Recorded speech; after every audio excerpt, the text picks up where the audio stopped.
ang away-away ng dahil sa religion? Hindi. Sa aking pagkaintindi, wala namang na-lecture ng aming instructor na this is for religion.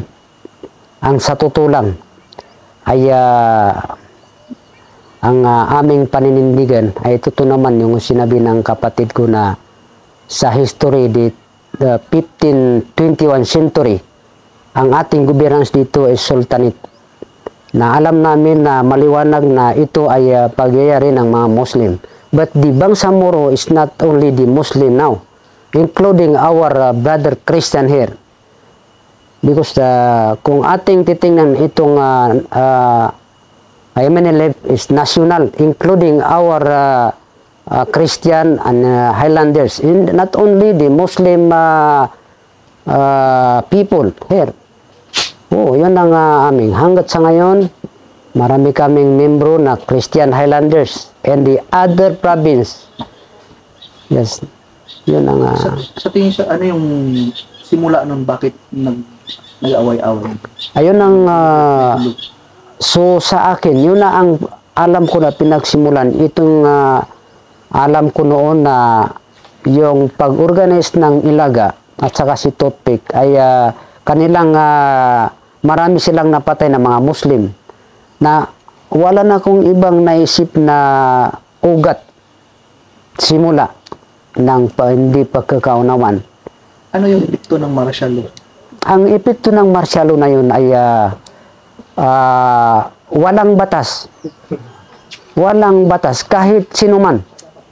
Ang kanilang nakikitang mga tao, yun na nga, sinasaktan nila kasi muro yun eh. Kasi kapag sinasabi na muro, akala nila noon, ay kalaban nila yung lahat. So lalong rumami, lalong naglakas yung Moro National Liberation Front sa panahon na yun. Dahil kahit ganyan yung nagtrabaho sa gobyerno, na sinasaktan ng mga sundalo, ay kung ilang araw yan, wala na yan dyan. Tatakbo na yan sa amin. Yung mismo ganyan yung mga pulis noon, marami na yung nagpunta sa MNLF.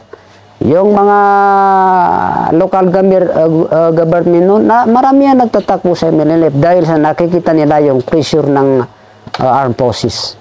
Kasi nakikita namin na yung mga armed forces noon ay maraming drafty noon. Kasi noon yung mga sundalo, meron pa akong nakita. So, yung ibang kasamaan ko na kapag sinasabi nila kasi kung wala kang sidula talagang mapigilan ka na may mangyari sa'yo kung wala kang sidula. Sabi, may sidula ka? Kahit may sidula ka, marami kami nakikita na baliktar, yung parang hindi makabasa yung parang wala rin na parang nakikita namin na yung karamihan din sa mga sundalo, yung mga drafty. Wala rin pinag-aralan yun. Walang batas. Kasi ang kanila, batas militar, kapag ano man yung nagustuhan nila, yun na talaga yung kanilang ginagawa. Totoo yung sinasabi ni ko na marami silang nakuhang mga kalabaw. Kasi may sabi na composite brigade o composite battalion. Ayun ang nangyari. Ganun yung nangyari. Ano yung nag-convince sa inyo, sir, na bumalik sa gobyerno at hindi na pinagpatuloy yung away nyo o hindi kayo sumurinda tapos nagsapi sa inyo? Ano yung nag-convince sa'yo na bumalik na sa gobyerno? Kasi ganito man yan. Dahil sa may peace agreement na yun, yun ang nag-convince sa akin na ipatuloy yung peace agreement na yun dahil maliwanag yung pinirmahan ng MNLF na yun ay peace and development. Yun, dahil doon. Dahil sa peace agreement na yun. Wala nang ibang nakakumbinsi kung hindi yun. Dahil sa yung mga military ay i-implement nila yung nakasa doon. Ayun ang dahil na nakumbinsi yung mga MNLF. Particularly, doon ako nakumbinsi na i-implement yung peace agreement. Wala tayong magagawa kung gugulong-gugulo tayo na mayroon na tayong napirmahan. Yun lang. Ano yung epekto nyo sa inyo, sir? Bumuti yung buhay nyo, kumangit, gumanda yung buhay nyo. Anong epekto nyo? Well, yung pag pirma ng peace agreement, talaga hong nakakabuti yun sa ating bayan, sa mga tao, particular sa Minilip, dahil nakasado na yung hindi ma-absorb sa EP and PNP, ibibigyan ng mga livelihood program na maraming nakuha ng yung mga kasama namin ng mga livelihood program, at saka yung iba sa amin, pwede naman sila magtakbo ng mga para sa paghawak ng ating gobyerno sa LGU, mayor ko. Maraming kung sa kanila namin. Yun lang ang nakakita ko na malaking halaga yung final fix agreement na yun, dahil maraming nabiyayan. Biro mo yung dahil sa ma-integrate kahit walang pinag-aralan, kapag may endorso yung mga brigade commander kami, may endorso kami, na kahit walang pinag-aralan, automatic na yan na nagiging sundalo. Ilan yung galing sa akin? Umabot ng mga 100 sa enlistment sa mga private, sa mga commission officer ang galing sa akin, yung battalion commander ko. Dahil sa nakasado yun, mga development na yan, kahit ganyan yung walang tulay, inalagyan ng tulay. Dahil sa peace agreement na yun, yung mga hindi pumasok na mga ating mga donors countries, nakapasok sila dahil sa peace agreement na yan. Kasi marami akong seminars sa Davao, dahil sa mga livelihood program, kasi ako yung isang member ng Kumkum. Ano yun? Kumkum. Ano yung kumkum? Yung hindi ko lang maalala yung Kumkum na yun. Hindi ko maalala ano yung Kumkum. Oo. At saka ako yung coordinator ng ILO. Marami akong nabigyan na mga projects na para ikabubuti ng pamumuhay ng aming mga kasamaan at sa mga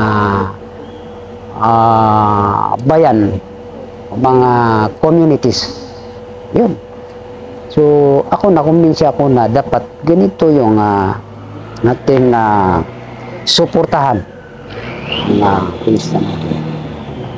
Ano tingin niyo, sir, bakit nagkaroon ng Minilip, tapos bakit parang humiwalay sa Minilip?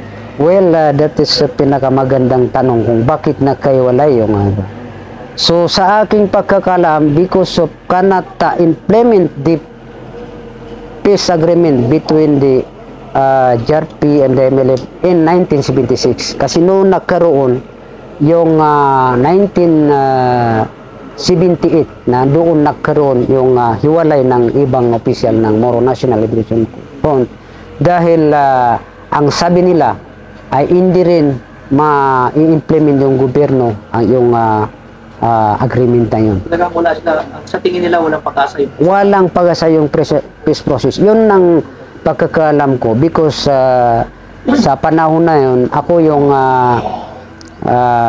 field commander ni Gordon Saipula ng Chunwan. Sa panahon na yun, ako ay noong first congress ng Busra ay isa ko sa nakaatin doon.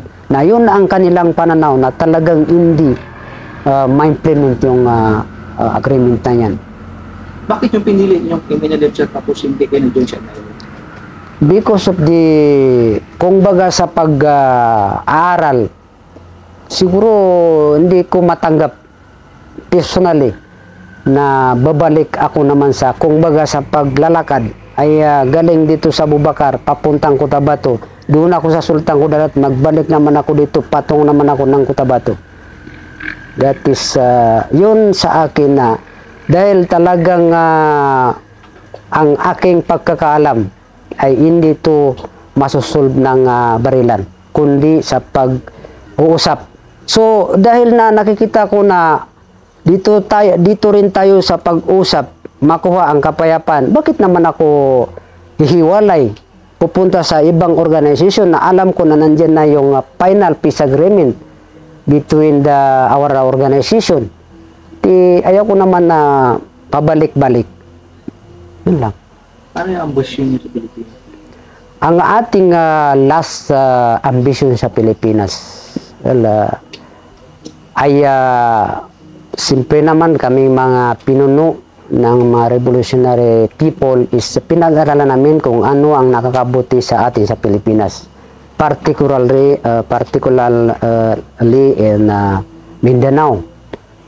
So dahil sa issue ngayon na sinasabing provisionary government, ay sa tingin namin kung nandyan tayo, parang yun ang makakasolve sa ating problema dito. Kasi itong, ano ba yan?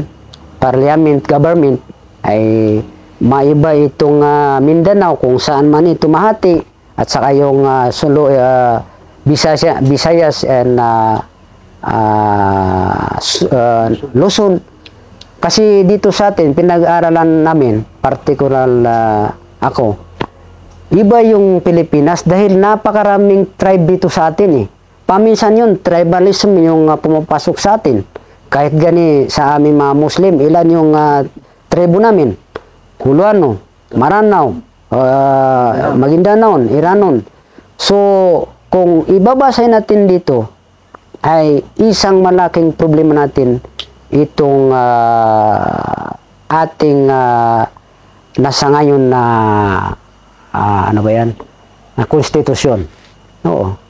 So gusto nyo bigyan kayo ng pagkakataon na pamalaan sa sarili mo? Sa totoo lang, sa noon, yun ang aming hinihingi na maiba, mahati o maalis sa Pilipinas itong Mindanao, itong Minso pala. But dahil sa mga negosasyon na yan, na dito tayo nalagay sa tinatawag na autonomya, na nakalagay sa atin sa Constitution of the Philippines, nakalagay yan na mayroon tayong autonomya dito. Ay, so para sa akin ay kahit yan na lang yung ating titingnan kung ano pa ang idagdag sa peace agreement na yan between the Minilip and the JRP ay parang para sa akin ay kahit dyan na lang tayo. Para sa inyo ngayon, sir, ano yung sa tingin nyo na dapat ibigay o pwedeng ibigay ng gobyerno para magka-peace na rin yung MI at yung JRP? Well, yun ang hindi natin masagot because hindi tayo imailip.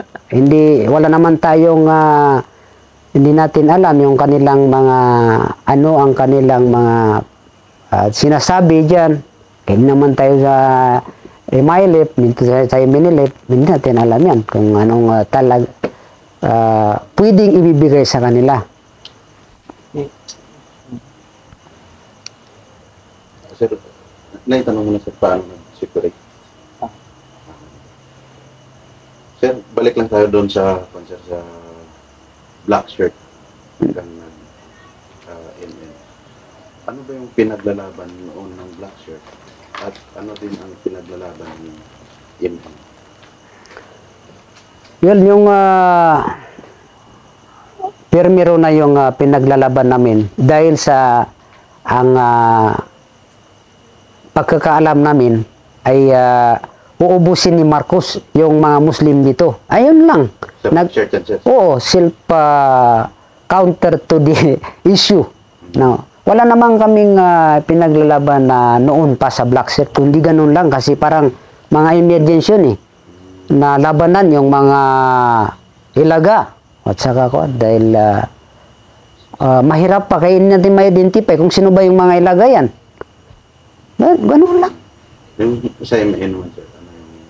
Sa MN naman, doon na yan pumasok yung noon na kailangan namin yung Republika ng Bangsamoro because of this sa history. One of the history is the 1521 century. Tama naman na may mapa tayo na itong Muslim yung hawak dito. Nang makolonize itong Pilipinas, ay naalis yung na-change yung sultanate governance kay nandito sa demokrasya. Ayun yung naisip namin. Yun ang ipinaglalaban namin. dahil sa peace process na yan, na yun din ang gusto ng ating pamahalaan, yun din ang gusto o sinusuporta ng OIC na wag na kayo hiwalay, bigyan lang kayo ng autonomiya. Ayun lang ang, siyempre, nagpirma naman yung MNLF, alanganin naman na yung pinirman mo, baguhin mo pa. Doon ka nagaling, na hindi mo na nakuha yan kay hindi pa yan sa panahon na mahiwalay itong Mindanao. Ayun lang. So, ang kwanser, nung sa MN ka, dito na yung headquarters ng MN, yung main headquarters. Yung noon?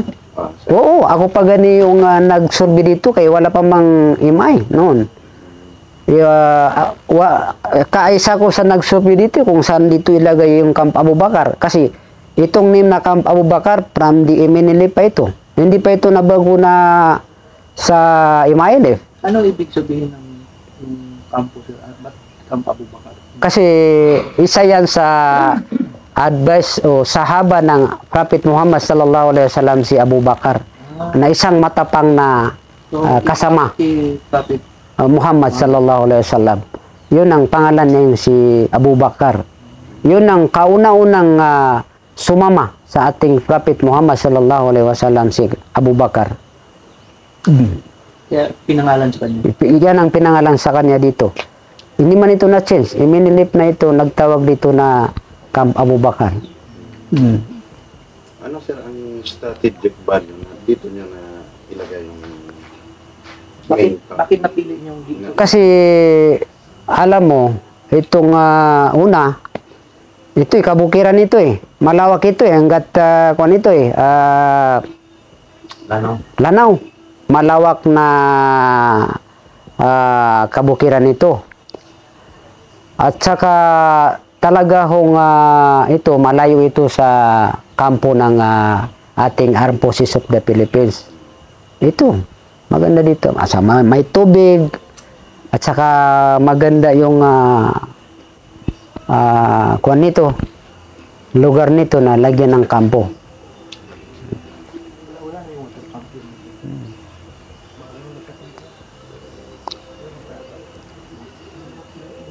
Sir, tanong ko lang sir, ano yung nag-ignite ng laban ng Ilaga at saka Black Shirt?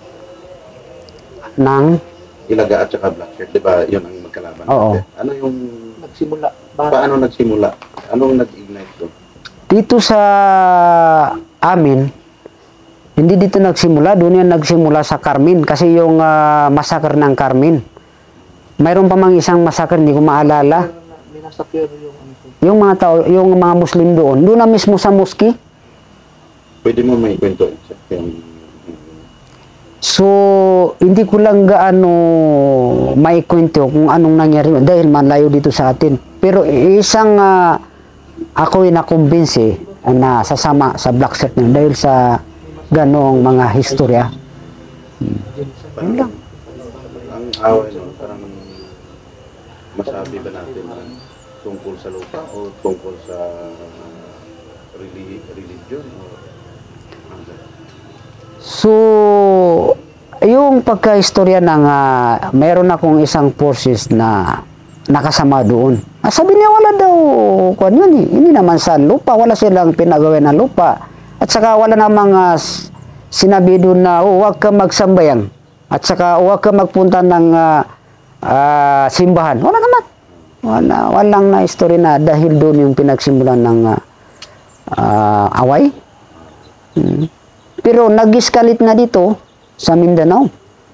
Hanggat ma-organize na yung MNLF because of the yung pinamassacre ng mga sundalo doon sa Akuan. Ano ba yung? Jebida Massacre.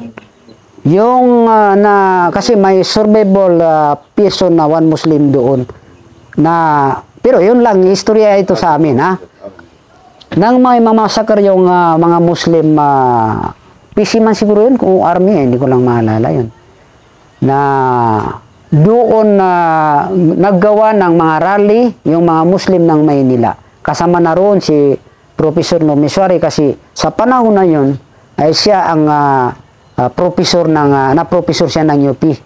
Na doon na nagsimula yung mga ano ba yan? Mga rally-rally na yan. Doon na nagsimula sa panahon ni Marcos. So, dahil sa ganung nangyari, ay pwede na ipasok ni Ferdinand Marcos yung martial law dahil sa mga scenarios na yun. Yun po may ipasok niya yung martial law. So, sa aking pananaw, hindi yung nakakabuti sa atin. Mas lalong tumindi yung labanan. Mas lalong maraming nagre-rebelde. Na. Ay dagdag mo yung pagpunta dito na yung mga sunod na marami. Na hindi na alam kung sino talaga yung rebelde dito. Lahat ng mga Muslim dito, parang sa tingin nila, puro rebelde lahat. Yun ang nangyari. Mas lalo nang sa totoo lang sa observation ko, nang meron na tayong negotiation from the MNLF noong 1976, doon medyo huminto o gumanda yung pagkakaunawan ng Muslim and Christian. Dahil noon akala ng mga Kristiyano, basta Kristiyano, kalaban ng mga Muslim. So hindi naman ganun. Mga sundalo lang yun. Ganun. Pero meron ng peace process, nagkaintindihan yung mga Kristiyano at saka yung mga sundalo. Ganito, para kaming magkapatid ng Brigade Commander. Ako, sa totoo lang, marami pa rin akong tao na nandiyan pa, may mga baril. Bakit hindi mangyari yung labanan? Dahil sa may peace agreement na tayo, meron tayong dinadaanan, meron tayong doon tayo susunod sa mga provision na napirmahan na. Na yun na nga, yung isang pinakamagandang provision doon, the MNLF, extension power of the government. So, ang ibig sabihin, yung MNLF, kasama ng ating Armed Forces of the Philippines. Wala namang, depende lang yun sa, kung makambyo ng ating butihing Brigade Commander, hindi natin alam kung sinong mga palit, maganda ba yung treat nila sa ating mga naiiwan na tropa. Yun lang. Sir, anong mga epekto ng mula pa nung labanan ng Black Shirt at saka hanggang ngayon, anong epekto sa Mindanao o sa mga populist, sa mga tao dito sa Mindanao? Yun na nga ang malaking epekto na dito tayo naiwan. Dahil sa napakatagal na itong gira, naiwan tayo sa development, naiwan tayo sa education, dahil ang karamihan sa atin, mas lalo na sa mga Muslim, dahil maliit pa yan, trina ng MNLF o MNLF dahil upang labanan. Isang epekto yan na hindi nakatapos yung mga kababayan natin, mas lalo na partikular na sa mga Muslim. Pero apektado rin yung mga Christian areas dahil paminsan doon nagupinsiba yung MNLF, doon nagupinsiba yung MNLF, naapektadoon din sila. So puro naapektadoon yung mga Mindanaon. Lahat ito, not only the Muslim, but including the Christian Highlanders na naapektuhan dito. So, ibig sabihin dyan, ang epekto niya, Economic, o cultural, education. Marami tayong naapektuhan dito. So,